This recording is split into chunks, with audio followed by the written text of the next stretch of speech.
New ইয়র্কের Jackson থেকে আপনাদের সঙ্গে আছে আমি খালেদ মহিউদ্দিন। অন্তর্বর্তী সরকারের মেয়াদ এখনো অজানা, কোন সময় নির্বাচন হবে সে নিয়ে সব মহলেই রয়েছে প্রশ্ন।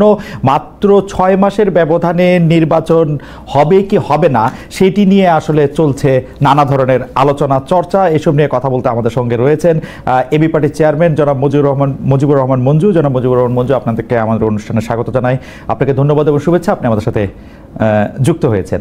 এবং আমাদের সাথে আরও থাকছেন নির্বাচন ব্যবস্থা সংস্কার কমিশনের সদস্য এবং রাজনৈতিক বিশ্লেষক ডাক্তার জাহিদুর রহমান। ডাক্তার জাহিদুর রহমান, আপনাকেও আমাদের শুভেচ্ছা, স্বাগতম। আপনি আমাদের সাথে যুক্ত হয়েছেন সেজন্য আমাদের কৃতজ্ঞতা এবং ধন্যবাদ জানবেন। আমি প্রথমেই একটু জনাব মুজিবুর রহমান মঞ্জু আপনার কাছে জানতে চাই, কি ঘটনা পাশাপাশি ঘটেছে বেশ। বিএনপির ভারপ্রাপ্ত চেয়ারম্যান জনাব তারেক রহমান বলেছেন যে ডিসেম্বরে নির্বাচন তিনি চান এবং ডিসেম্বরে নির্বাচন হবে। ডক্টর মোহাম্মদ ইউনূস মাননীয় প্রধান উপদেষ্টা বাংলাদেশ সরকারের, তিনি বলেছেন যে একটি মাত্র দলই আসলে ডিসেম্বরে নির্বাচন চায়।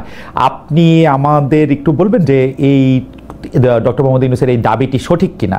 কারণ আমরা দেখতে পাচ্ছি যে আরও কিছু দল আছে যারা বিশেষ করে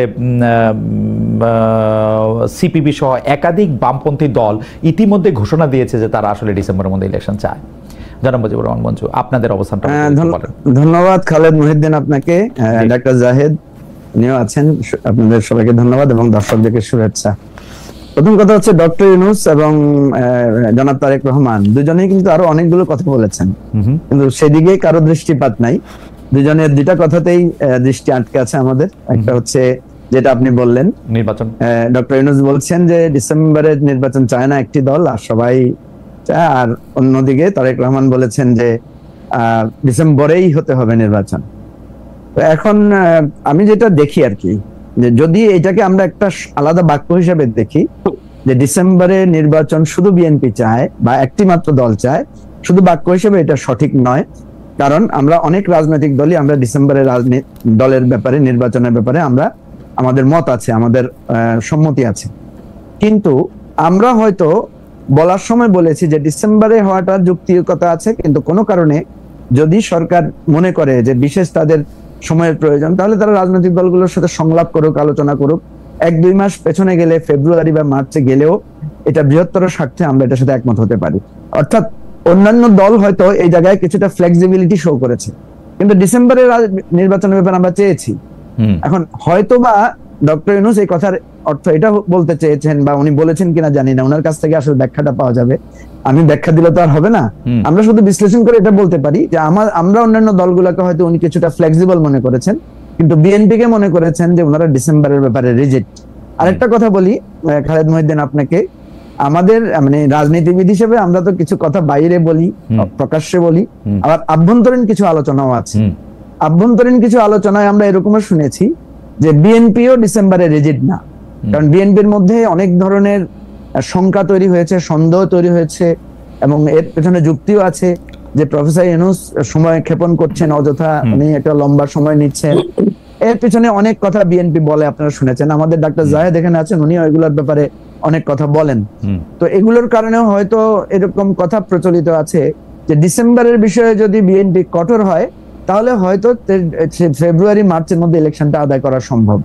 কিন্তু আমি যেটা মনে করি যে প্রফেসর ইউনূস কেন এই কথাটা বলেছেন, এর সঠিক ব্যাখ্যাটা উনি ভালো বলতে পারবেন।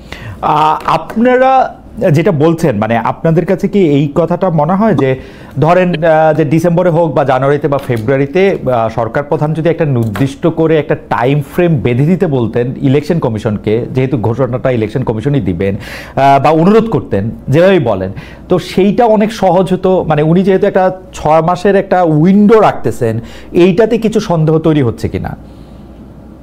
হ্যাঁ, কিছুটা তো হচ্ছে। আমরা কিন্তু ওনার সাথে এই 6 মাসের টাইম ফ্রেম নিয়ে আলোচনা করেছিলাম। উনি যেহেতু আমাদেরকে সুযোগ দিয়েছেন কথা বলার, আমরা কিন্তু বলেই এই আলোচনাটা শুরু করেছি।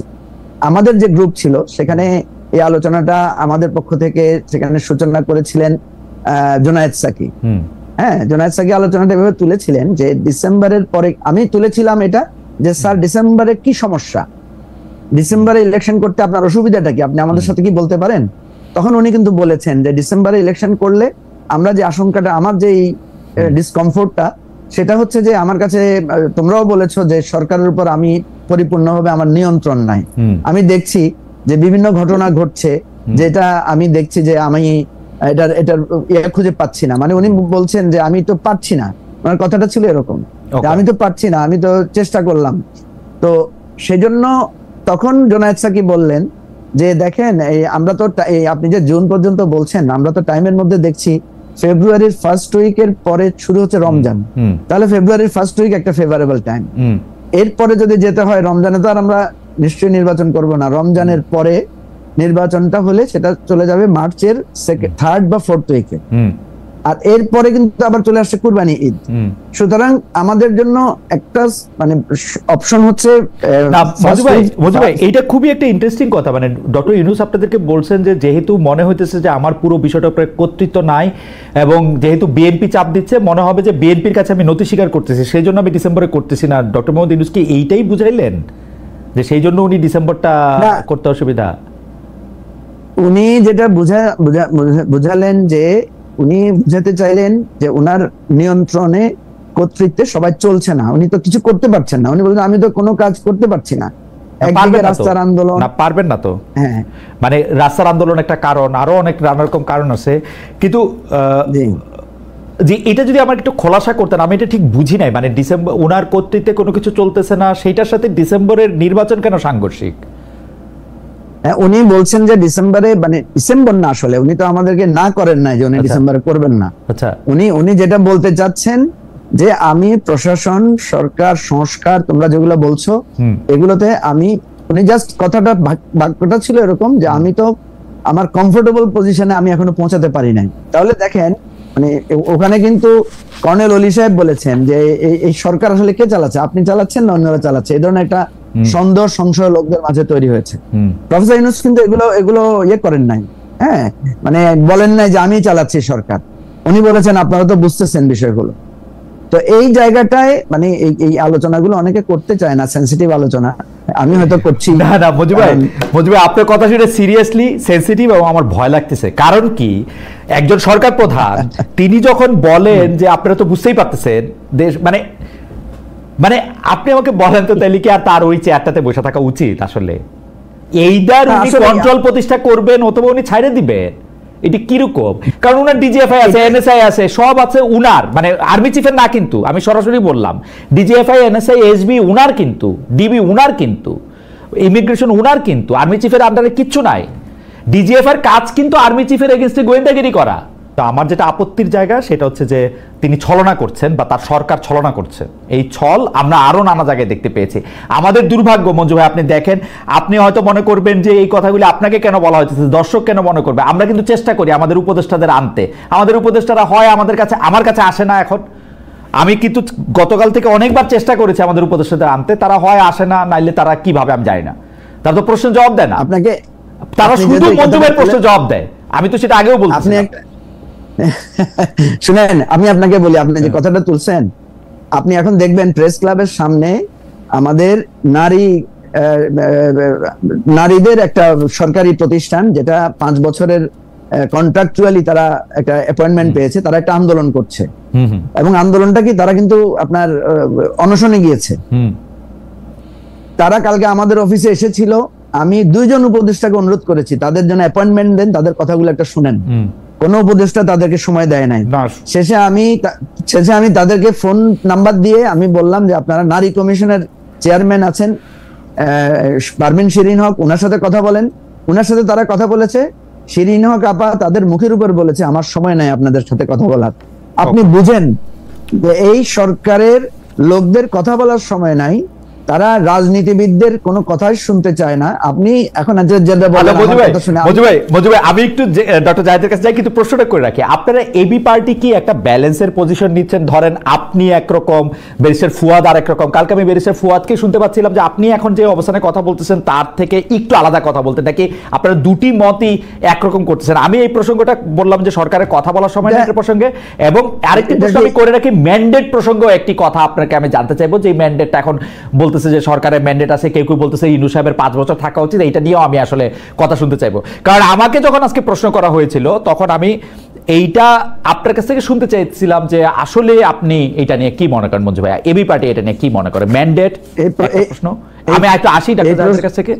যে আপনি প্রশ্নটা কি ডাক্তার জাহেদ আপনাকে শিখিয়ে দিল কিনা আমি সন্দেহ করছি। যাই হোক, না, আপনারা এরকম সন্দেহ চিরকাল করবেন, কে কারে প্রশ্ন শিখায় দেয়, এটা আমার কোনো আপত্তি নাই। আমি সকলের কাছেই প্রশ্ন শিখি, যেমন আপনার কাছেও, এতে কোনো সমস্যা নাই। ধরেন জাহেদই শিখাইছে, কোনো অসুবিধা নাই। আমি একটু ডক্টর জাহেদের কাছে জানছি। আচ্ছা ডক্টর জাহেদ, গত কিছুদিন ধরে আমি খেয়াল করতেছি যে আপনার যে অভাবনীয় মানে অতুলনীয় জনপ্রিয়তা, অনলাইনে বলি, সারা রাজনৈতিক বিশ্লেষক হিসাবে, সেইটার মধ্যে একটা বড় কারণ ছিল যে আপনি আসলে ভারসাম্যপূর্ণ কথা বলতে পছন্দ করেন, দুটো দিকই তুলে ধরেন বা অনেক সময় অনেকটা দিকই তুলে ধরেন।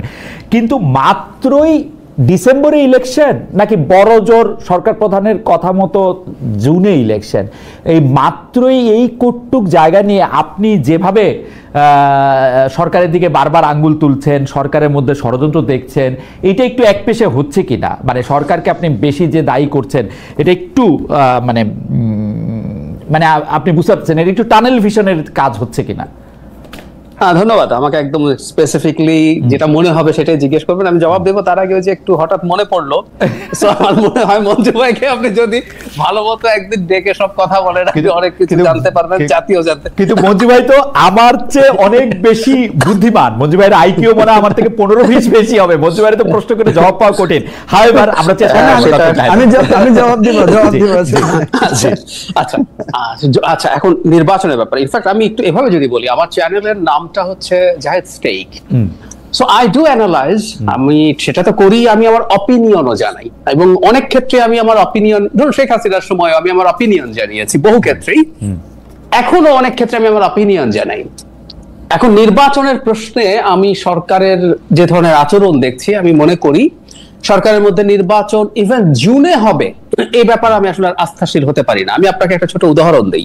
আমরা অনেকে হয়তো খেয়াল করিনি, প্রধান উপদেষ্টা যেভাবে বক্তব্য দিয়েছেন, বা মঞ্জু ভাই তাদের মিটিং এর যে কথা বললেন, খেয়াল করুন খালেদ ভাই, আপনি দীর্ঘ সময় তার সাথে আলোচনা করেছেন যে উনি মনে করছেন ডিসেম্বরের মধ্যে উনি আর পারছেন না আইন শৃঙ্খলা নিয়ে। আচ্ছা, এটা কি রেজোনেট করছে না জনাব নাহিদ ইসলামের সাথে?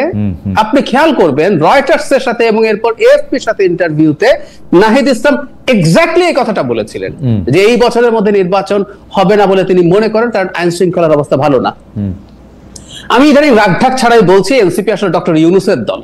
কেন আপনি যদি চান আমি সেটা ব্যাখ্যা করতে প্রস্তুত আছি। তো জনাব নাহিদ ইসলাম ওটা বলছেন, উনিও বলছেন। আচ্ছা, নাম্বার 2 যেটা আপনি জিজ্ঞেস করছেন, এবং আমি আপনার সাথে একমত, উনি কন্ট্রোল আনতে পারেন না, এবং অনেক ক্ষেত্রে আমরা কন্ট্রোল আরো কমছে বলে মনে হয়। ডিসেম্বরে উনি পারবেন না মনে করছেন, 6 মাসের পর মানে ডিসেম্বরের পর ওনার হাতে কি কোনো একটা ম্যাজিক আসবে বাই হুইচ উনি সবকিছুর উপর নিয়ন্ত্রণ নিয়ে আসতে পারবেন? আরেকটা প্রশ্ন, উনি ডিসেম্বরের মধ্যে যদি হবে না বুঝতে পারেন নিরাপত্তা জনিত কারণে, এখন উনি ডিসেম্বর থেকে জুনের এই আলাপ কেন করছেন? উনি স্পষ্ট করে বলে দিক যে ডিসেম্বর মধ্যে তো হবে না, আমি এবার জুনের দিকেই তাকিয়ে আছি। ডাক্তার রহমান, আপনি তো চমৎকার বলেন, আমি শুনতে থাকি, সেজন্য আপনি আমাকে একটু প্রশ্ন করার সুযোগ দিয়েন। আপনি বলেন যে এখন একটু থামলাম, কারণ হচ্ছে আমি ভুলে যাব যদি আপনি আমাকে প্রশ্ন করতে দেন। সেইটি হচ্ছে যে আপনি যেটি বলছেন যে উনি বলতেছেন, এটা আসলে খোলাখুলি মানে নাহিদ সাহেবের কথা আর উনার কথা একমত হয়ে যাওয়া মানেই যে ওনারা দুজন একদল করা, এইটা ঠিক অতি সরলীকরণ আমি মনে করি। 2 নাম্বার হচ্ছে যে আপনি যদি দেখেন যে ডিসেম্বরের মধ্যে সবকিছু, ডিসেম্বর পার হইলেই কি অন্য কিছু ঠিক হইতে থাকবে কিনা জুনে, এইটা তো উনার একটা প্রি সব দলের প্রতি যে আপনারা এখন আমার উপর আস্থা আনেন, আপনারা আমার সাথে বসেন, বৈশা একটা ডেট ডুটের কথা আমরা একটা চিন্তা করব। কিন্তু আপনারা যখন আমাকে ডিসেম্বর থেকে জুনের মধ্যে ডিসেম্বরটাতেই চাপ দিতে থাকেন, তখন তার এটা কোথাও আগায় না। আইন শৃঙ্খলা বলেন আর যাই বলেন, এইরকম একটা সরকারের পক্ষে তো সকলের সহযোগিতা ছাড়া, বিশেষ করে বড় রাজনৈতিক দল বিএনপি সহযোগিতা ছাড়া এটা তো সম্ভব না। এবং বিএনপি তো দিনে দিনে এটা দুর্বিষহ করে ফেলছে। আমি আর কথা মাঝখানে বলবো না, আমি একটু দুই তিনটা পয়েন্ট আপনাকে বলি। দেখেন, বিএনপি আওয়ামী লীগ পতনের পরে 9 মাসও তারেক রহমান সাহেব দেশে ফিরে নাই। আইন আদালতের কথা বলা হচ্ছে, বেগম জিয়ার মামলা পরের দিন উঠছে ডক্টর ইউনূস সাহেবের সাথেই, তারেক রহমান সাহেবের সব মামলাও ইন অ্যাবসেন্সে উঠে গেছে। এই নিজেদের শক্তি দিয়ে ঢাকা দক্ষিণ অচল করে রাখা একদিনের মেয়রশিপের জন্য বাংলাদেশে যা শুরু করছে জনাব ইশাক, সেগুলি আসলে কিভাবে ইউনূস সাহেব একটা ইলেকশনকালীন সরকার কিভাবে হবে বিএনপি যদি এগুলি করতে থাকে? জি ডক্টর জাহেদ, আপনি একটু বলেন। নিশ্চয়ই আমার কাছে যথেষ্ট আমি মনে করি যে তথ্য এবং প্রমাণ আছে ভাই, আমি প্রমাণ করতে পারবো যে ডক্টর ইউনূস অন্তত বিএনপির সাথে কোনো রিকনসিলিয়েশন চাইছেন না। প্রবলেম কিন্তু ওই জায়গায়। খালেদ ভাই, আমি রাগঢাক ছাড়া একটা কথা কয়েকদিন থেকে বলছি, বাংলাদেশে এই মুহূর্তে 3টা শক্তি বিএনপি সরকার এবং সেনাবাহিনীকে আমি বলছি এটা বিতর্কিত হতে পারে এই কারণে যে সেনাবাহিনী তো আলাদা কোনো এন্টিটি না টেকনিক্যালি, যেটা তো সরকারের পার্ট, কিন্তু আমি বলছি আজকে অত সময় নেই, সেনাবাহিনীকেও পোস্ট 5 অগস্ট আমরা একটু আলাদা করে দেখব। এই তিনটা শক্তির মধ্যে রিকনসিলিয়েশন লাগবে। এখন সমস্যা যেটা হচ্ছে, ধরুন বিএনপির যে মুভমেন্ট হলো সেটা প্রেস সচিবের ভাষ্য মতে, কারণ তিনি আমাদেরকে জানাতেন আগে 137টা আমরা এরকম রোড ব্লকেড হয়েছে, 147টা হয়েছে, তো বিএনপি তো মাত্র তারপর গেল। এবং জনাব ইশরাকের সমর্থকরা, আমি এটাকে just political point of view থেকে দেখছি, সমর্থন বা অসমর্থন করার বিষয়টা, বাংলাদেশের 5-10 জন মিলে রাস্তা ব্লক করার ঘটনা আমরা 5 তারিখের পর থেকে তো 150 দেখে ফেলেছি সরকারের পরিসংখ্যান অনুযায়ী। হঠাৎ করে এটায় তার এত খারাপ লেগে উঠলো কেন? এবং বিএনপি, খেয়াল করুন, আমি এনসিপি যে তার দল তার প্রমাণ হিসাবে বলছি, বিএনপি নিজে এই ক্রাইসিসের মোমেন্টে প্রধান উপদেষ্টার সাথে দেখা করতে চেয়েছিল ফর 4 days, দেখা করেননি। রাদার তিনি জনাব নাহিদ ইসলামকে ডেকে তার এই পদত্যাগ নিয়ে তার মন খারাপ, তিনি সেই তথ্য জানান। নাহিদ ইসলাম এসে প্রথমে একটা বিদেশি বিবিসি বাংলাকে প্রাথমিকভাবে অন রেকর্ড উনি বলেন যে ডক্টর ইউনূস এটা বলেছেন। তাহলে খেয়াল করি, বিএনপি কে তিনি যদি আস্থায় নিতে চাইতেন, ওনাকে বিএনপির সাথে ফাইট করলে হবে না, ওনাকে আস্থায় নিতে হবে। তারপর বিএনপি গেল, বিএনপি যাওয়ার পর উনি জনাব আসিফ মাহমুদ সজীব ভুঁইয়াকে সেই মিটিং এ রাখলেন যার পদত্যাগ চাইছে বিএনপি। এবং আপনি খোঁজ নিলেই দেখবেন, বা আপনি জানেন আমি নিশ্চিত, জনাব আসিফ মাহমুদ সজীব ভুঁইয়া অন্য কোনো দলের সাথে মিটিং এ ছিলেন না। এবং এই মিটিং গুলোতে সাধারণত সিনিয়র, বয়সে সিনিয়রের কথা বলছি, উপদেষ্টারা থাকেন। সো আপনি বিএনপি কে ক্লিয়ার বার্তা দিচ্ছেন। এরপর জনাব তারেক রহমান তার যে লাস্ট বক্তব্য, তাতে তার কিছু ধৈর্যচ্যুতি ঘটেছে বলে আমাদের মনে হতেই পারে। উনি যে ইউজুয়াল যাদের ঢং তার বাইরে গিয়ে কথা বলেছেন। তারপর তিনি জাপানে দাঁড়িয়ে যে কথা বলেছেন, আমরা এটাকে ভদ্রভাবে অসত্য বলতে পারি, অথবা ডিসইনফরমেশন স্প্রেড করছেন বলতে পারি। খালেদ ভাই, বরং আমরা এভাবে বলতে পারি, ডিসেম্বরে নির্বাচন হতে পারবে না এই আলাপ করছে এনসিপি, আর কেউ না, নট আ সিঙ্গেল পার্টি প্রকাশ্যে। অথচ উনি বললেন একটা দল চায় না, হয়তো ইম্পারেটিভ করে ফেলেনি, কিন্তু আমরা প্রচুর নিউজ দেখি বিএনপির সাথে থাকা জোট, বাম জোট যারা আছে, মঞ্জু ভাই নিজে তার দলের অবস্থানের কথা বললেন, তো উনি তো আসলে বিএনপির সাথে একটা ফাইটে নেমে গেছেন আমরা দেখতে পাচ্ছি। আর আমি এটাও বলতে চাই, যদি বিএনপির দিক থেকে কোনো ধরনের কোনো সমস্যা হয় বা আর কারোর দিক থেকে, সরকারকে এই ক্ষেত্রে পদক্ষেপ নিতে হবে, তাকে অভিভাবকের মতো তার সাথে বসতে হবে এবং তাকে কনফিডেন্সে নিতে হবে। আমি তো একদম বাইরে থেকে, আমি ভেতরে কিছু না জেনেই বলছি, বাইরে থেকেই তো দেখছি এখানে ফাইট হচ্ছে। এবং তিনি এমন একটা দলকে প্রিভিলেজ দিচ্ছেন, জনাব নাহিদ ইসলামকে ডেকে বললেন, আমি আপনাকে আলাদা একটা প্রশ্নও করি, আপনাকেও একটা প্রশ্ন মাঝে মাঝে করা দরকার। প্রথম দিন যখন বিএনপি জামায়াতে ইসলামী বসলো, উনি যখন ডাকলেন, বিএনপি বা জামায়াতে ইসলামী নিবন্ধিত না হলেও বাংলাদেশে আওয়ামী লীগের অ্যাবসেন্সে সংখ্যার দিক থেকে সেকেন্ড হাইয়েস্ট বা লার্জেস্ট দল, ওই দিন এনসিপি আলাদা ডাক পেয়েছে কেন? পরের দিন দুটো গ্রুপে বাকি দলগুলোকে, মঞ্জু ভাইয়ের দলও একটা গ্রুপে ছিলেন, মঞ্জু ভাই কেউ আমি জিজ্ঞেস করি, তার দল মাঠে থেকে যা যা করেছে ওভার দ্য ইয়ার্স, ওনার দল কি এনসিপির চাইতে অন্য কিছু যে ওনাকে আলাদা ডাকা হয় নাই, কিন্তু এনসিপি কে ডাকা হয়েছে আবার আলাদা করে। আমি এরকম প্রচুর তথ্য দেখাতে পারবো যখন একজন অভিভাবক। খালেদ ভাই, আমি আরেকটা কথা একটু যোগ করি। একটা পরিবারে, আমি এভাবে বলছি একটু, সেটা হলো একটা পরিবারের, আমি জানি না বাবারা তাদের সব সন্তানকে ইকুয়ালি ভালোবাসেন কিনা, সেটা ভিন্ন আলোচনা, কিন্তু কোনো বাবা যদি তার কোনো সন্তানকে বায়াস দেখান, যদি মনে হয় যে এই সন্তানের প্রতি তার কোনো ধরনের এক্সট্রা বায়াস আছে, মনোযোগ আছে, স্নেহ আছে, ওটা ওই সংসারে ঝামেলা তৈরি করে। ডক্টর ইউনূস স্পষ্টত এটা করছেন এবং অত্যন্ত টার্ময়েলের টাইমে, বাংলাদেশের এখন কিন্তু একটা সাধারণ টাইম না, একটা টার্ময়েলের টাইমের মধ্যে উনি এই কাজগুলো করছেন। ওকে ডক্টর জাহেদ, আমি আপনার দৃষ্টি আকর্ষণ করছি, প্রথমে হলো আপনি বলতেছেন যে বিএনপি সরকার এবং আর্মির মধ্যে তার একটা মানে একটা সমঝোতা হওয়া উচিত, আমি যদি ঠিক বুঝে থাকি, বা একটা একই লাইনে কথা বলতে পারা উচিত। এখন বিএনপি আর আর্মিতে একই লাইনে অলরেডি কথা বলতেছি, তাহলে এখন বিএনপি এবং আর্মি মিলে কি সম্মিলিতভাবে চাপ দিতেছে সরকারও যাতে এটা কথা বলে? বিএনপি কি আর্মিকে সামনে রেখে বা আর্মির ভয় দেখায় সরকারকে বা ডক্টর ইউনূসকে তাদের কথা শুনাতে যেতেছে? আমি 2 নম্বর কথা বলি, আপনি নাহিদ ইসলামকে ডাইকা কিন্তু ডক্টর মোহাম্মদ ইউনূস পদত্যাগের কথা বলেন নাই। ডক্টর মোহাম্মদ ইউনূস, নাহিদ ইসলামরা যেহেতু ডক্টর মোহাম্মদ ইউনূসের সাথে একই সাথে কাজ করেছেন, ডক্টর মোহাম্মদ ইউনূস মনে করেন নাহিদ ইসলামরা তাকে নিযুক্ত করেছেন, নাহিদ ইসলামদের প্রতি তিনি বিরক্তিটা দেখাইছেন একদম সরাসরি যে নাহিদ তোমরা এরকম করলে আমি কিন্তু আর এখানে থাকবো না, যেটা এসে নাহিদ ওইভাবেই বলছেন, ব্যাপারটা কিন্তু ডক্টর ইউনূসের জানানো না। 3 নম্বর হচ্ছে যে আপনি আসিফ মোহাম্মদ সজীব ভুঁইয়াকে বিএনপি কেন রাখলো সেটার মধ্যে বলছেন, এটাকে আমি দেখি হচ্ছে আসিফ মোহাম্মদ সজীব ভুঁইয়ার জন্য যে আসলে হচ্ছে একটা লার্নিং সেশন, যে বিএনপির সাথে উনি কিভাবে ডিল করেন, তখন এটা আসিফ মোহাম্মদ সজীব ভুঁইয়ারই রাখার কথা। আপনি খেয়াল করে দেখবেন একটা মহল কিন্তু ডক্টর মোহাম্মদ ইউনূসের উপরে চাপ সৃষ্টি করতেছে আসিফ নজরুল, মোস্তফা সরোয়ার ফারুকী এবং আরেকজন উপদেষ্টাকে বাদ দেওয়ার, আবার বিএনপি চাপ দিতেছে এই তিনটা উপদেষ্টাকে বাদ দেওয়ার। উনার তো মাঝখানে একটা জায়গা নিতেই হইব, তাই না? আর এনসিপি কিন্তু ডিসেম্বরে ইলেকশন চায় না, এই কথা একবারও বলে নাই। এনসিপি বলছে হচ্ছে তারা সংস্কারটা চায়, তারা বিচারটাকে একটা দেখমান দেখতে চায়, এবং সরকারের এখানে একদমই ব্যর্থতা যে সরকার এগুলি কখনো করতে পারলো না। আর হচ্ছে এনসিপি দলকে কেন আলাদা করে ডাকা হয়েছে ডক্টর জাহেদ, এটা আপনিও জানেন, আমিও জানি, সম্ভবত মঞ্জু ভাইও জানে। এই সময়ের মধ্যে হয়তো ওদের মাঠের শক্তি নাই, হয়তো ওরা ভোটের আসনে অনেক কম পাবে, কিন্তু জুলাই আগস্টের বাস্তবতায় হাসনাত, সার্জিস, নাহিদ এদেরকে তো আলাদা করে, আসিফ মাহমুদ, সজীব ভুঁইয়া, মাহফুজ এদের তো আলাদা করে ডাকাটার একটা, এটাকে বলে না গতিজড়তা, আপনি তো সায়েন্স আমার থেকে বেশি বলেন, এটা তো একটা গতিজড়তারও ব্যাপার আছে। এই হচ্ছে আমার টেক। আপনি যদি আরেকটু কন্টিনিউ করেন যে আপনি কেন এরকম মনে করতেছেন, এবং আর্মির এই যে রাজনীতিতে ঢুকে যাওয়া, এই যে ইলেকশন ডিসেম্বরে হইতেই হবে, তারেক রহমানের ভাষায় কথা বলা, ইজ ইট ফেয়ার? আর্মির তো ব্যারাকে থাকা উচিত, ওরা এগুলি বলে কেন? জি ডক্টর জাহেদ, আপনার কাছে খালেদ ভাই, আপনি নিশ্চয়ই আপনি দীর্ঘদিন লয়ের রিপোর্টিং করেছেন, এবং আপনার সাথে আমরা এই শোতে দেখেছি আইনের ব্যাপারে আপনার খুবই গভীর জানাশোনা আছে। আমি কোর্টের ক্ষেত্রে অনেক সময় এটা হয় যে অনেক সময় দিনের শেষে কোর্ট ইভেন সংবিধানকে লঙ্ঘন করার মতো রায় দেয়, ডক্ট্রিন অফ নেসেসিটি দেখায়। যেমন আমি 13th অ্যামেন্ডমেন্টের যে সংক্ষিপ্ত রায় ছিল সেখানে ডেলিবারেটলি লিখেছে যে এটা অসাংবিধানিক, কিন্তু পরবর্তী দুইটা ওনারা ওই সংখ্যাটা ভুলে গেলাম, নবম বা দশম এরকম কিছু বলেছিলেন, বা দশম একাদশ, পরবর্তী ত্রয়োদশ সংশোধনীর অধীনেই হতে পারে। তারপরে যে কথাটা বলেছিলেন দ্যাট ওয়াজ ভেরি ইম্পর্টেন্ট, তারা বলেছিলেন যে জনগণের এবং রাষ্ট্রের নিরাপত্তাই সর্বোচ্চ আইন। তার মানে আমি যে কথাটা বলতে চাইছি, কোন একটা টার্বুলেন্ট টাইমে, কোন একটা প্রবলেম্যাটিক পিরিয়ডে আমাদের সবকিছু যে নিয়ম মতো চলবে, নট নেসেসারিলি। সেনাবাহিনী 5th অগাস্টের সময় থেকে বা পরে যা করেছে, আমি নিজেও এটাকে পয়েন্টটা ধরেছি, আমি ওভাবে ক্রিটিক করিনি। রয়টার্সের সাথে প্রথম যখন সেনাপ্রধান বক্তব্য দিয়েছিলেন, তিনি বলেছিলেন 18 মাসের মধ্যে সরকারকে নির্বাচন করার জন্য তারা সাহায্য করছেন। আমি তখন সেদিনই, এটা হলো প্রথম বাংলাদেশের ইন্টারভিউ যেখানে নির্বাচনের একটা টাইম লাইন গুরুত্বপূর্ণ একজন মানুষের কাছ থেকে জানা গেছে, সেখানে আমি খুব ক্লিয়ারলি এই কথাটা ধরেছিলাম, এবং আমি জাস্ট পয়েন্ট আউট করেছি যে এই ব্যাপারটা এইরকম।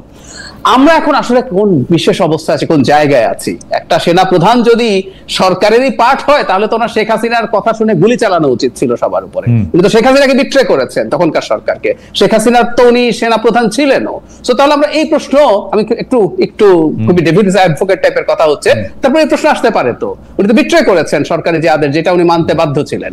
তো আমি যে কথাটা বলি, আসলে বিদ্যমান প্রেক্ষাপটে আমার কাছে মনে হয় এই যে একটা ডিফারেন্ট ধরনের, খানিকটা ডিফারেন্ট একটা অবস্থান সেনাবাহিনীর আছে। এবং I feel lucky, frankly speaking, যে বাংলাদেশ না, এই তৃতীয় বিশ্বের দেশগুলোতে সেনাবাহিনী রেদার চেষ্টা করে একটা ঝামেলা বাঁধিয়ে ক্ষমতা নিয়ে নিতে, আর এখানে ঝামেলা বেঁধে ছিল 5th অগাস্টে। আমি মনে করি তারা যদি পাওয়ার নিতেন, আমাদের দেশের মেজরিটি অফ দ্য পিপল সমর্থন করতেন, তিনি নেননি, এবং এখন নির্বাচন নিচ্ছেন। এই কথা তো আমরা বলছি যে একটা সিভিলিয়ান সরকার নির্বাচনের কথা। আমি আপনার কথা শুনতে খুবই ভালোবাসি, সেই জন্য আমার টাইমটা ম্যানেজ করতে পারছি না। কিন্তু জাহেদ, আপনার রবীন্দ্রনাথ ঠাকুর থেকে আমি একটা উদাহরণ দেই, সেটি হচ্ছে যে এরকম যে অধিকার ছাড়িয়া দিয়া অধিকার রাখিবার মতো বিড়ম্বনা আর নাই। সেনাপ্রধান যেটি করতেছেন এটা কিন্তু ঠিক, যে 5 তারিখে উনি না দাঁড়াইলে শেখ হাসিনার বিরুদ্ধে এই আন্দোলন কি হইতো, হাইন্ডসাইট আমরা এটা জানি না। যদি 20-21 জুলাই থেকে তিনি যদি এই অবস্থান না নিতেন কি হইতো আমি এটা জানি না। এবং আমি এটাও জানি আওয়ামী লীগ যদি ফিরে আসে, প্রথম যে লোকটা শাস্তি হবে সেই লোকটার নাম হচ্ছে জেনারেল ওয়াকার। কিন্তু তারপর আমি বলি যেটা তো উনি নেন নাই, উনি যেটা নেন নাই সেইটার প্রতি এখন উনি এরকম মানে এই স্নিফটা কেন করতেছেন? ডক্টর জাহেদ, আমি আপনার কাছে আসতেছি, আমাদের অনেকগুলি প্রসঙ্গ আছে, আমরা একটু মঞ্জু ভাইকেও একটু শুনি।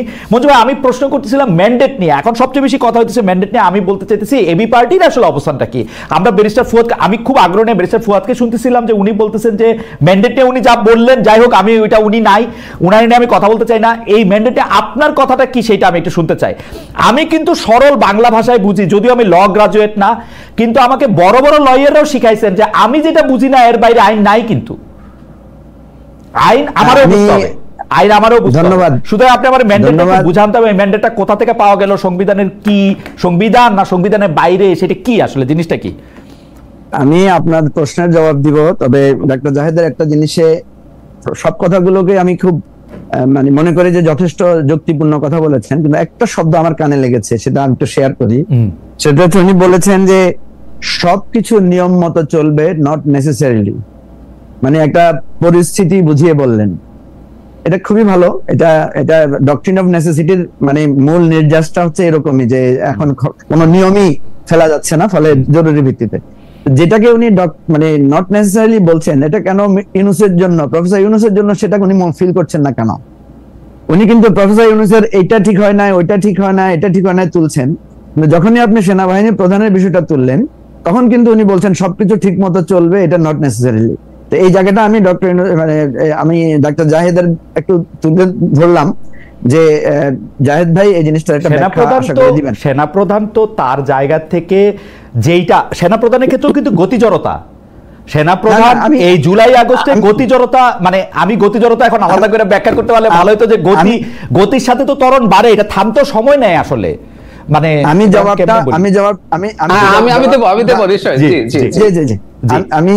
এখন আপনার ম্যান্ডেটের জায়গায় আসি। প্রথম কথা হচ্ছে যে কথাটা আপনি বলেছেন যে আমাদের পার্টির পজিশন কি, এই কথাটা 3 দিন আগে ডাক্তার জাহেদ আমার সাথে এটা নিয়ে অনেক কথা বলেছেন, ওনার সাথে আমি খোলামেলা বিষয়টা নিয়ে শেয়ার করেছি।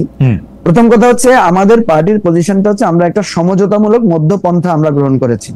কেন করেছি আমি আপনাকে বলি, যে আমরা এই অভ্যুত্থানের পরে আমরা দেখছি যে অবদান নিয়ে একটা কাদা ছোড়াছুড়ি শুরু হয়েছে, যে বিএনপির কোনো অবদান নাই, জামাতের অবদান বেশি না, ছাত্রদের অবদান বেশি ইত্যাদি, এবং এই বিতর্কটা কিন্তু প্রফেসর ইউনূস এটা শুরু করেছেন এবং উনি এটার জন্য বিরাট দায় ওনার আছে, এটা আমি মিটিং এও বলেছি, লিখিতভাবেও বলেছি। এখন কথা হচ্ছে এই বিতর্কটা অবসানের জন্যই আমরা একটা মধ্যপন্থা নিয়েছি।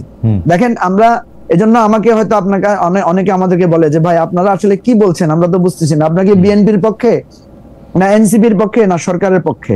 আমরা বলছি ভাই এখনকার সিচুয়েশন এমন হয় নাই যে আমরা কারো পক্ষে নিয়ে একটা জায়গায় দাঁড়িয়ে আরেকজনকে অপমানিত করব। আপনি একটু আগে বলেছেন যে কিছুদিন আগে ডাক্তার জাহেদ খুব পপুলার ছিল, এখন উনি খুব ক্রিটিসিজমের শিকার। এটাই হচ্ছে আমাদের বাংলাদেশের রাজনীতির একটা সমস্যা, যে আজকে আপনি আমার পক্ষে আছেন তো আমি আপনাকে খুব পছন্দ করি, কালকে কোনো একটা কথা আমার বিপক্ষে গিয়েছে তো আমি আপনাকে একেবারে আমি লেট মি কারেক্ট মাইসেলফ, আমি কিন্তু জাহেদ ক্রিটিসিজমের শিকার সেটা আমার কোনো প্রশ্ন না, মানে সেইটা আমার কোনো কনসার্নের বিষয় না। আমি জাহেদকে বলতেছিলাম জাহেদ আগে যথেষ্ট ভারসাম্য রেখে, মানে যাদের বিপক্ষেও উনি বলতেছেন সেই পক্ষেও উনি কিছু যুক্তি উনি শুনতেন, দিতেনও। এখন তাকে দেখতেছি যে উনি ঘোষণা দিয়ে উনি এই যে খোলাখুলি ভাবে বলতেছেন না, এই খোলাখুলি ভাবে বলাটা উনি ব্যবহার করতেছেন গত 2-3 সপ্তাহ ধরে, যে আমি খোলাখুলি ভাবে পক্ষ নিচ্ছি। এইটা কেন, এটা ছিল আমার প্রশ্ন। কে তাকে ক্রিটিসিজম করলো, অনেকে তাকে প্রশ্ন করলো কিনা, ওইটা আমার কনসার্ন ছিল না। ঠিক আছে, অসুবিধা না। আমি এবার আসি ম্যান্ডেটের জায়গায়। জি, ম্যান্ডেটের জায়গায় অন্তর্বর্তী সরকার প্রধানের প্রেস সেক্রেটারি যেটা বলেছেন আমাদের সব কাজের ম্যান্ডেট আছে, আমি কিন্তু এটা পাবলিকলি এটা ক্রিটিক করেছি যে এইভাবে ওনার কথা বলাটা শোভনীয় হয় নাই। প্রশ্ন হচ্ছে যে এই সরকারের আসলে কি আমরা কোনো ম্যান্ডেট ঠিক করেছি?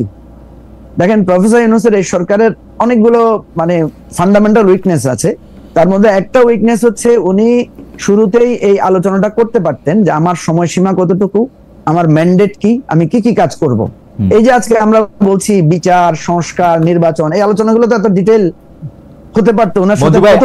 আমি কি একটু আমি জানি না, মানে জ্ঞানীগুণী লোকের মধ্যে বেশি কথা বলে ফেলেছি, কিন্তু সরকার আমাদেরকে জিজ্ঞেস করে নাই, ডক্টর ইউনূস আমাদেরকে জিজ্ঞেস করেন আমার ম্যান্ডেটটা আসে কিনা।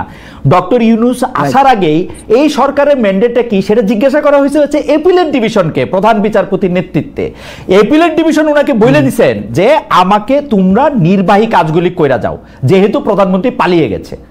স্পষ্ট বাংলা ভাষায় আমি এটা বললাম। এখন নির্বাহী কাজ বলতে কি, এখন এটা ব্যাখ্যা আপনি এটা কনস্টিটিউশন ল বাংলাদেশ মাহমুদুল ইসলামের বই পড়তে পারেন অথবা আমার কাছে শুনতে পারেন। নির্বাহী কাজ হচ্ছে ডেলি অফিস করবেন, পরে দিকে নির্বাচনটাতে চলে যাবেন, দ্যাটস ইট, যদি আপনি এটা মনে করেন। আচ্ছা ঠিক আছে, এখন আসেন তাহলে। ডক্টর ইউনূস কিন্তু অনেকগুলো মামলা প্রত্যাহার করেছেন, অনেককে জেল থেকে মুক্তির ব্যবস্থা করেছেন, উনি বেগম খালেদা জিয়ার চিকিৎসার ব্যবস্থায় উনি ভূমিকা রেখেছেন, উনি রাজনৈতিক দলগুলোর যাদের যে সমস্যা ছিল নিবন্ধন টিবন্ধন ইত্যাদি বিষয়ে অনেক স্পিড আপ করেছেন অনেক ডিসিশন। তারপরে আপনি যদি দেখেন যে অনেক বৈষম্যের শিকার অফিসারদের নানা বিষয়গুলো করেছেন। এখন এই জায়গাগুলোর কিন্তু কেউ আমরা ওনার ম্যান্ডেটের প্রশ্ন তুলি নাই, আমি তুলছি আপনি তুলছেন, এই জন্যই বলছি যে আপনি তুলেছেন সত্য, কিন্তু আমরা তুলি না। যেটা আমার পক্ষে গেছে সেটাকে আমি ওয়েলকাম করেছি, মানে আমি আমাকে সহ সমালোচনাটা করছি। যেটা আমার মানে বিপক্ষে গেছে সেটাকে আমরা প্রশ্নবিদ্ধ করেছি। ঠিক তেমনি ভাবে ডক্টর ইউনূস একই কাজটা করেছেন। উনি যখন 15 আগস্ট ছুটি বাতিল করেছেন তখন উনি আমাদের সাথে পরামর্শ করেছেন, আমাদেরকে ডেকেছেন, কিন্তু উনি আপনার বন্দরের বিষয়ে একটা মেজর ডিসিশন নিতে চাচ্ছেন, উনি আমাদের সাথে কনসাল্ট করেন না, আমাদেরকে ডাকার প্রয়োজন বোধ করেন না। তো এই জায়গাটায় আমি লম্বা কথা বলার তো আপনার এখানে সুযোগ নাই। আমি আপনাকে যেটা বলবো, ডাক্তার জাহেদ কিন্তু অনেকগুলো কথা বলেছেন, আমি একটা আপনাকে কথা বলি, কথা বলাও বিপদ, কারণ কিছু বললেই ডাক্তার জাহেদ আবার আক্রমণ করবেন, ঠেস মারবেন বা পোক করবেন। একটাও করেন না এখন পর্যন্ত মঞ্জু ভাই, আজকে আমি একটাও দেখি নাই জাহেদ আপনাকে আক্রমণ। আচ্ছা বলেন। আমি অ্যাডভান্স রেজিস্ট্যান্স নিচ্ছি। আচ্ছা ঠিক আছে দেন। আমি আপনাদেরকে কিছু কথা বলি। জি। প্রথম কথা হচ্ছে, আমি যেটা দেখতে পাচ্ছি, বিএনপি কে প্রতিনিয়ত কিছু লোক ডক্টর ইউনূস সম্পর্কে এমন কিছু ধারণা দিচ্ছেন যে ডক্টর ইউনূস ক্ষমতায় থেকে যাবেন, উনি একটা ষড়যন্ত্র করতেছেন, উনি বিদেশিদেরকে এখানে আনতেছেন, উনি বিএনপি কে কার্টেল করতে চাচ্ছেন, এই ধরনের যত ধরনের। আবার একটা কথা, আপনি এই যে চারটা কথা বলেন, না আমাকে বলেন না, আপনি বলতেছেন যে বিএনপি ধারণা পাচ্ছে, আপনি বলেন, আপনার থেকে একটা মিনিট, কথাটা শেষ হোক, না আমার এই কথাটা শেষ হোক, এই কথাটা শেষ করি আমি, প্লিজ এই কথাটা শেষ করি। হ্যাঁ, আমার এই বাক্যটা আরেকটু আছে, নাইলে আপনি কথার উপরে কথা বলেন।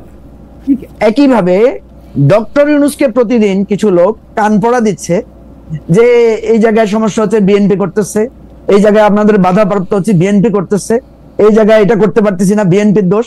অর্থাৎ ডক্টর ইউনূসের কানে সবসময় একটা কান পড়া দেওয়া হচ্ছে যে বাংলাদেশে যত অন্যায়, অত্যাচার, জুলুম, চাঁদাবাজি, এটা সেটা হচ্ছে, সব বাধা হচ্ছে বিএনপি। ঠিক অনুরূপ ভাবে ডক্টর ইউনূসকে বোঝানো হচ্ছে, বিএনপি কে বোঝানো হচ্ছে। এবার প্রশ্নটা করি, আপনি যেটাকে বললেন যে বিএনপির কান পড়া দেওয়া হইতেছে, এর মধ্যে কোনটা অসত্য আপনি আমারে দেখায় দেন। উনি 5 বছর ক্ষমতা থাকতে চান, এইটা আমি বিভিন্ন জায়গা থেকে আমি প্রচার প্রপাগান্ডা দিয়ে আমি দেখাইতে পারি যে এটা ডক্টর ইউনূসের ইচ্ছার বহিঃপ্রকাশ। বিএনপি ক্ষমতায় আসলে লুটপাট করবে, বাটপারি করবে, অসম্ভব এটা করবে, এইটা উপদেষ্টা পরিষদ থেকে শুরু করে গুরুত্বপূর্ণদের অনেকের এটা কথাবার্তা। বিদেশিদের আনতেছেন, বিভিন্ন রকম বিদেশিদের স্বার্থ দেখতেছেন, এর মধ্যে কোনটা মিথ্যা? আপনারা আমি আরেকটা যোগ করি, ডক্টর মোহাম্মদ ইউনূস কথায় কথায় গত সরকারের সঙ্গে ভারতের বন্ধুত্বের কথা বলে, একটা চুক্তি আপনি আমাকে দেখান তো ডক্টর ইউনূস ভারতের সাথে বাতিল করছে আইসা 9 মাসে, একটা ভারতীয় স্বার্থের এগেইনস্টে একটা সিদ্ধান্ত নিছে, প্রথম আইসা প্রথম টাকাটা দিছে আদানিরে, বললেই হবে। শুনেন, আমি আপনাকে বলি, এই প্রশ্নগুলো তো আপনি এখানে করলেন, এই প্রশ্নগুলো তো বিএনপি আনুষ্ঠানিকভাবে ডক্টর ইউনূসকে করতে পারে। আমি তো বলি নাই যে ডক্টর ইউনূসকে কোন কান পড়া দিছে কোনটা মিথ্যা, কিন্তু প্রশ্ন হচ্ছে ডক্টর ইউনূস যখন 10টা কথা বলে, আপনি তো একটাকে পিক করতেছেন। আচ্ছা বলেন তো, ডক্টর ইউনূস তো আমাদেরকে বলছে যে আমি জুনের পরে আর একদিনও থাকবো না, আমি এটা লিখিত দিব। এই কথাটা কি কোথাও আপনি আলোচনা তুলছেন? না, আমি সব জায়গায় আলোচনা তুলি, কিন্তু ডক্টর ইউনূসের কথা আমার বিশ্বাস করতে ইচ্ছা করে না কেন? ডক্টর মোহাম্মদ ইউনূস বলছেন যে আওয়ামী লীগ নিষিদ্ধ করা আমার দায়িত্ব না, পরে আবার উনি আওয়ামী লীগ নিষিদ্ধ করছে নির্বাহী আদেশে। ঠিক আছে, এখন আপনি যদি ডক্টর ইউনূসকে বিশ্বাস না করেন, আমি আপনার সাথে একমত, করতে চাই, ডক্টর ইউনূসকে আপনি বিশ্বাস করেন না, করতে চাই, বা ডক্টর ইউনূসের বিশ্বাস ভঙ্গের কারণ হয়েছে, এবং আপনি যে এটা বলতেছেন যে ডক্টর ইউনূস 5 বছর থাকতে চান, ধরেন ডক্টর ইউনূস যখন, দেখেন কেন কথাগুলো হয় এটা আপনাকে বলি, কান পড়া কেন বলি। খালেদা জিয়াকে যখন চিকিৎসার জন্য বাইরে গেছেন, তখন একটা ব্যাপক প্রচারণা চালানো হয়েছে যে ডক্টর ইউনূস, অর্থাৎ এই সরকার খালেদা জিয়াকে মাইনাস করে দিয়েছে রাজনীতি থেকে, কিন্তু খালেদা জিয়া যখন ফিরে আসছে, তখন এই কথাগুলো যারা বলেছিলেন তারা কি একবারও সরি বলেছেন? ঠিক তেমনি ভাবে আমি বলি, ডক্টর ইউনূস যদি 2 মাস বা 3 মাসের মাথায় পদত্যাগ করেন, ক্ষমতা ছেড়ে দেন, তখন কি এটা প্রমাণ হবে যে উনি 5 বছর থাকতে চান নাই? না, নির্বাচন দিয়ে ক্ষমতা হস্তান্তর করলেও প্রমাণ হবে যে তিনি থাকতে চান নাই। তখন এই যে আপনারা যারা বলছেন যে উনি, আপনি অনেক বিশ্বাস, আপনার অনেক দৃঢ়তা যে উনি 5 বছর থাকবেন, তখন কি আপনারা সরি বলবেন? না না, আমার এই বিশ্বাস না, তো আমি দেখতেছি যে প্রচার প্রপাগান্ডা করা হচ্ছে যে উনাকে অনেক লোক হ্যান্ডশেক করে, অনেক লোকে চায়, ডক্টর ইউনূসকে অনেক লোক চায়, এবং উনার প্রিয় দল বলে, উনার অ্যাপয়েন্টি দল বলে, এনসিপি বলে, এগুলা কথা। না না, আমি আপনাকে গণতান্ত্রিক পক্ষ থেকে বলছি, যে কোনো কিছু কাউকে তো বলার সুযোগ আছে। ভাই আপনাকে যদি আমি বলি আপনি আমেরিকার দালাল, আমেরিকায় থাকেন, আমার এই বলার রাইট, আপনার এটা বলার রাইট আছে? আপনি এটাকে রাইট আকারে দেখেন, এটাকে আপনি তখন প্রমাণ করবেন বা আপনি সেটাকে। আমার কথা হচ্ছে যে কে কি বললো, ঈদগাহে দাঁড়াইয়া 10টা লোক বা 100টা লোক বললো আপনাকে 5 বছরের জন্য চাই, ভাই এটা তো বলতে পারে। আমাদেরকে তো আসছে লোকের, আমরা বলছি দেখেন এরকম কথা তো কালকে ডাক্তার জাহেদের ব্যাপারে বলতে পারে, ওনাকে কেয়ারটেকারের আমি প্রধান হিসেবে চাই, তো এটা কি চাওয়ার অধিকার নাই? আমি তো খুব খুশি হব আপনাকে চিফ ইলেকশন কমিশনার আর ডাক্তার জাহেদকে যদি প্রধান উপদেষ্টা বানানো হয়, আমি তো এটাতে খুব রাজি। আমিও খুব খুশি হব মঞ্জু ভাই।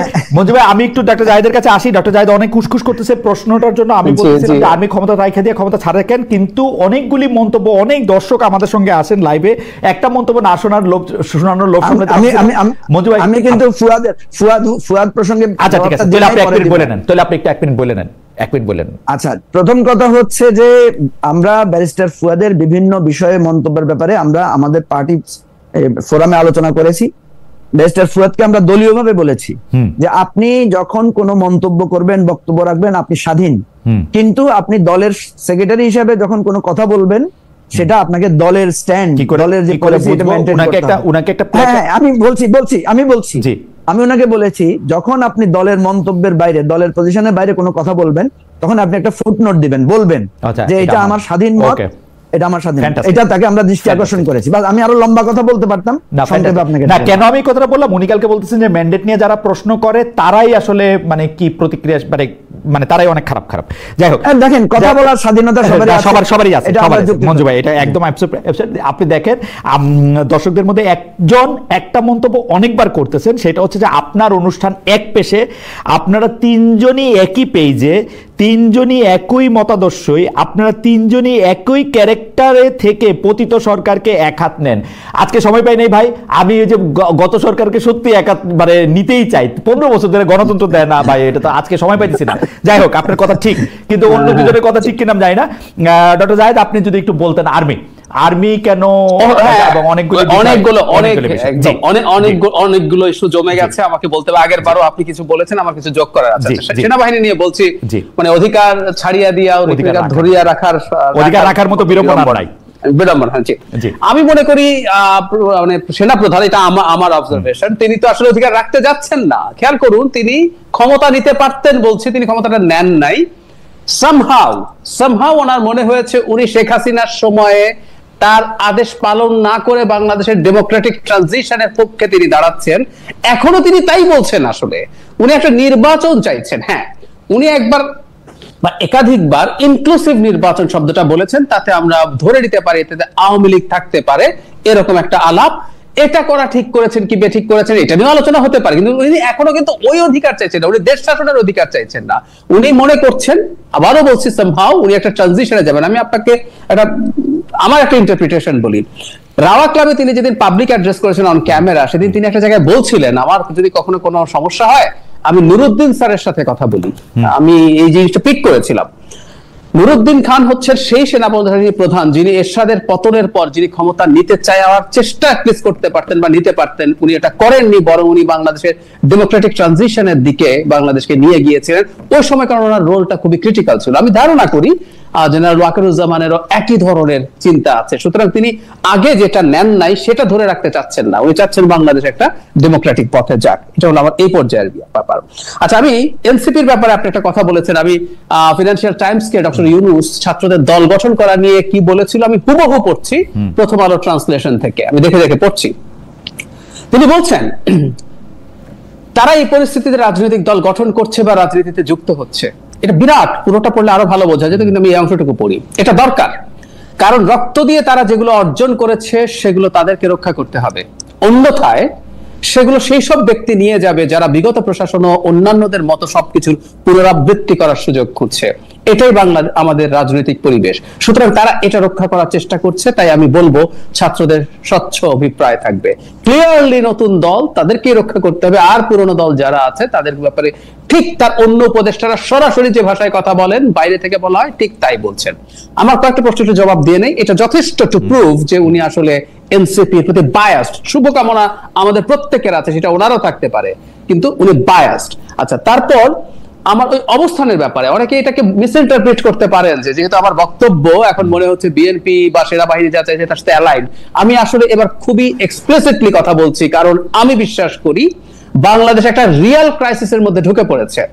আমরা যদি গণঅভ্যুত্থানের পর থেকে দীর্ঘ আলোচনা, আমরা যদি এটাকে গণঅভ্যুত্থান হিসেবে মনে করে এর কাছে যতটুকু চাওয়া যায় ততটুকু নিয়ে মোটামুটি একটা গ্রহণযোগ্য অবস্থার মধ্য দিয়ে যেতাম, ভালো ছিল। কিন্তু এটাকে কেউ কেউ বিপ্লব বানানোর চেষ্টা করেছে দীর্ঘদিন আমাদের স্টুডেন্টরা তাদের পাতা ফাঁদে পা দিয়েছে।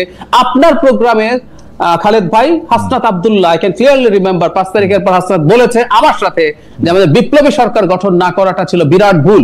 সো কিছু কিছু মানুষজন এই জায়গাগুলো এমন জায়গায় নিয়ে গেছে এবং এখনো চলছে।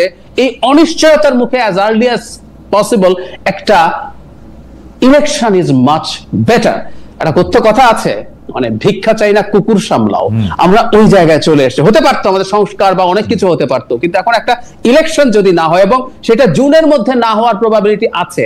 কেন আছে আমি আপনাকে একটু যোগ করি। ধরুন বাইরে থেকে বিএনপির কথা বলছি না, আমরা দেখছি সরকারের মধ্যে যে উপদেষ্টার নাম আমরা বললাম জনাব আসিফ মাহমুদ, তিনি একটা ইন্টারভিউ দিয়েছিলেন একটা টিভি চ্যানেলে, যেখানে তিনি প্রধান উপদেষ্টার সাথে সেনাবাহিনী মানে বিশেষ করে তার সেনা প্রধানের সাথে বসেছেন। তিনি প্রধান উপদেষ্টার সাথে কি কি করেছেন তাকে না নেয়ার জন্য 4 ঘন্টার মিটিং এর আগে 3.5 ঘন্টা উনি তাকে রেজিস্ট করার চেষ্টা করেছেন, শেষে বুকে পাথর বেঁধে তার ভাষায়। আচ্ছা, এই ক্লিপটা আসার আগে একজন খুবই গুরুত্বপূর্ণ ইনফ্লুয়েন্সার, খুবই গুরুত্বপূর্ণ, পারহ্যাপস মোস্ট ফলোড ইনফ্লুয়েন্সার ঘোষণা করেছিলেন 2 দিন আগে যে ওয়াকারুজ্জামানের জন্য তিনি একটা বিরাট ঔষধ আনতেছেন। উনি লেভেনচুস এই শব্দটা ব্যবহার করেছেন। তারপরে না জনাব আসিফ মাহমুদ সজীব ভুঁইয়ার এই ভিডিও দেখিয়ে উনি বলছেন দিস ইজ দ্যাট। তার মানে একজন উপদেষ্টা সরকারে বসে এই কাজ করছেন তার সাথে কানেক্ট হয়ে। আচ্ছা, সেই ভদ্রলোক কিন্তু 5 বছরের সরকার চাইছে, সেই যার সাথে কোলাবোরেট করে আসিফ মাহমুদ এটা করছেন। আরেকটু যোগ করি, তিনি যে সেই প্রবাসী ইনফ্লুয়েন্সার যিনি নিজেকে অর্জুন বলে জনাব খলিলুর রহমানকে কৃষ্ণ বলেন, সেই কৃষ্ণ সরকারে, এবং সেই কৃষ্ণকে আমি এখন ডিফ্যাক্টো ডেপুটি চিফ অ্যাডভাইজার বলে মনে করি। একই অঙ্গে এত রূপার কারণ নাই। তিনি হাই রিপ্রেজেন্টেটিভ রোহিঙ্গার, তখনই উনি মন্ত্রী, তারপর উনি তার জন্য ইতিহাসে প্রথমবারের মতো ন্যাশনাল সিকিউরিটি অ্যাডভাইজার করা হলো এবং তাকে ডিফেন্স মিনিস্ট্রির দায়িত্ব দেওয়া হয়েছে। এবং আল জাজিরার রিপোর্টেও এসছে তিনি এসে পরবর্তীতে সেনাপ্রধানকে সরানোর চেষ্টা করছেন। আমি যদি এই অঙ্ক করি, সেনাপ্রধানকে সেই ইনফ্লুয়েন্সাররা প্রথম দিন থেকে টার্গেট করছেন নানান রকম ইস্যু দিয়ে। কিন্তু আমি যদি বলি টার্গেটের মূল কারণ হচ্ছে উনি ইলেকশনটা চাইছেন, ওনাকে রেখে ইলেকশনটা অনেক পেছনে। একটা ছোট্ট প্রশ্ন করি। জি জি, বিশ্ববিখ্যাত বিশ্বের সবচেয়ে বড় ইনফ্লুয়েন্সার যার কথা আপনি বললেন, plus doctor Mohammad Yunus plus Asif Mohammad Sajib Bhuiyan সরাসরি বলছেন যে কি বলে এটার নাম কি, বা সেনাপ্রধানের ব্যাপার, সেনাপ্রধান বলেছেন বুকে পাথর বেঁধে ডক্টর ইউনূসকে তিনি মেনে নিলেন, প্লাস ডিফেন্স মিনিস্টার যিনি আরো অনেক ক্ষমতাবান, কৃষ্ণ অর্জুন নাগার্জুন অনেক কিছু আমরা বলতে পারি, তারা সবাই মিলেও যে সেনাপ্রধানকে সরাতে পারলেন না, এক চুল তার কোনো কিছু করতে পারলেন না, সেনাপ্রধান এখানে টিকলেন কি করে? তাইলে কি তারা যেটা বলতেছেন এটা সত্য? সেনাপ্রধানও কি বিএনপির সাথে ইন্ডিয়ার সাথে মিলে একটা আলাদা প্যাক্ট করতেছেন? আপনি বলতেছেন ডিফেক্টো যাকে ডেপুটি প্রাইম মিনিস্টার, সেই ডেপুটি প্রাইম মিনিস্টারের কি অনেক বেশি ক্ষমতা আমরা দেখতে পাইতেছি? তাকে তো আমার একটা জোক মনে হইতেছে। জোক মনে হইতেছে কেন? সেই করিডোরের জায়গায় একটা ত্রাণের জায়গায় একটা করিডোর, যেটা উনি করতেছেন এইটাই বলতে পারতেছেন না। মানে দেখেন, ক্ষমতা তো আসলে খালি পাওয়ার প্র্যাকটিস করে না, আপনাকে তো বুঝতেই হইব যে আমি ক্ষমতাবানও বটে। মানে মানে মঞ্জু ভাইয়ের মতো নিরিবিলি ক্ষমতা, নীরব কবিত্ব তো কবিত্ব না। তো ওইটার ক্ষেত্রে তো আমি নীরব ক্ষমতা দেখতে পাচ্ছি। নীরব ক্ষমতা তো ক্ষমতা না আসলে। না না, আমি হ্যাঁ খালেদ ভাই, আমি মনে করি না ঘটনা যেটা হয়েছে, ওনারা for the time being fail করেছেন, এটা তো ফ্যাক্ট। যেমন ধরুন আমি আমাকে প্রশ্ন করার চেষ্টা করেছি, আমি এখানে এই প্রশ্নটা একটু ছেড়ে দিতে চাই। সেটা হচ্ছে এই, আমি যে বলেছিলাম যে এই মুহূর্তে যদি সরকারের বাইরে বাকি দুটো পাওয়ার সেন্টার বিএনপি এবং সেনাবাহিনী, সরকার কিন্তু একসাথে দুটোর সাথে ফাইট করতে নেমেছে। এটাও আমার কাছে কিন্তু খুব স্মার্ট মনে হয় না। এবং ওই ফাইট চলতে চলতে ওই যে সরকারি কর্মচারী যে আইন, সেটা তারা কার্যকর করে দিলেন। টেকনিক্যালি মনে হয় ঠিক আছে, এটা যদি করিও এই কেওসের মধ্যে না করি, এই দেখেন তারপর কিন্তু তাদেরকে এটা থেকে সরেই আসতে হলো। তো সরকারের খোয়াব আছে, আমি শব্দটা এটাই বলতে চাই একটু ডেরিভেটিভ ঢঙে, কিন্তু খোয়াবটা কিভাবে করা উচিত, কিভাবে করব, তার শক্তি কতটুকু, আমার ধারণা সবটা তার নিজের শক্তির অ্যাসেসমেন্টে ভুল করছে। এজন্যই বলছি আমি ওই যে মঞ্জু ভাই যেটা বলছিলেন যে উনি যদি ইলেকশন দিয়ে দেয় তাহলে কি আমরা সরি বলবো কিনা, আমার উত্তর হচ্ছে সরি বলবো না। সরি কেন বলবো না জানেন? ইলেকশন ইচ্ছা মতো দেয়া আর একটা ইলেকশন দিতে বাধ্য হওয়া, this two things are not the same. উনি ইলেকশন দিতে বাধ্য হয়েই হয়তো শেষ পর্যন্ত যাবে। আমি বিশেষ করে টোকিওতে তার জাপানে তার বক্তৃতা শোনার পর মনে হয়েছে সেটা আসলে ধন্যবাদ পাওয়ার মতো ব্যাপার হবে না। আমি এটুকু বলে এই অংশে আমি শেষ করছি।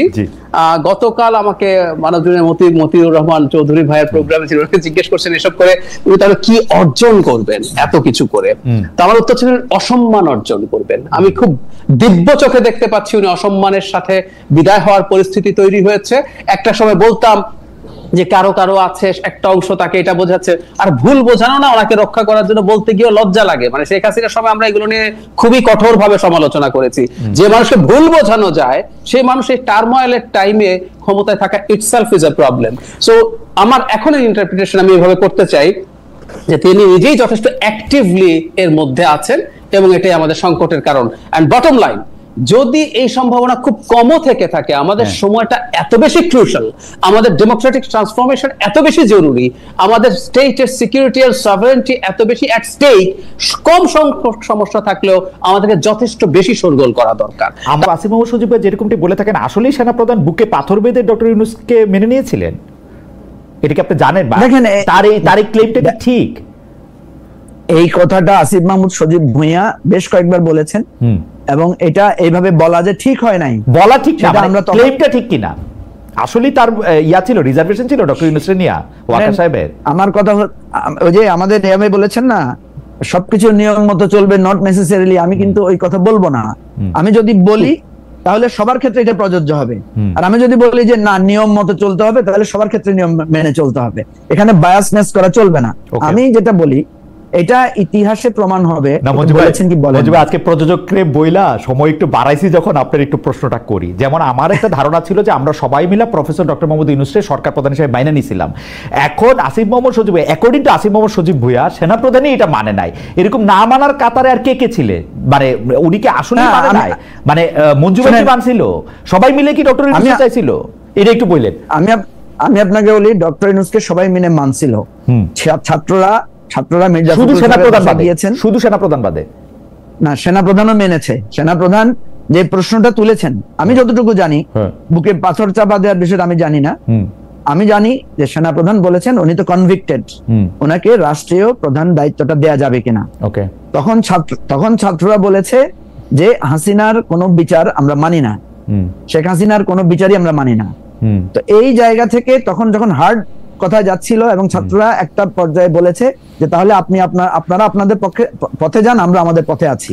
তো ডক্টর মোহাম্মদ ইউনূস তারপরে আসিফ মাহমুদ সজীব ভুঁইয়াকে বললেন যে তুমি এটা টেলিভিশনে গিয়ে বইলাও আসো। না, এটা ধরেন এই আলোচনাগুলো আমরা না করি, এই ধরনের আলোচনাগুলো, কারণ এগুলো থেকে তো খুব ভালো কিছু আসবে না, আমরা তো এটা বললেও হবে না।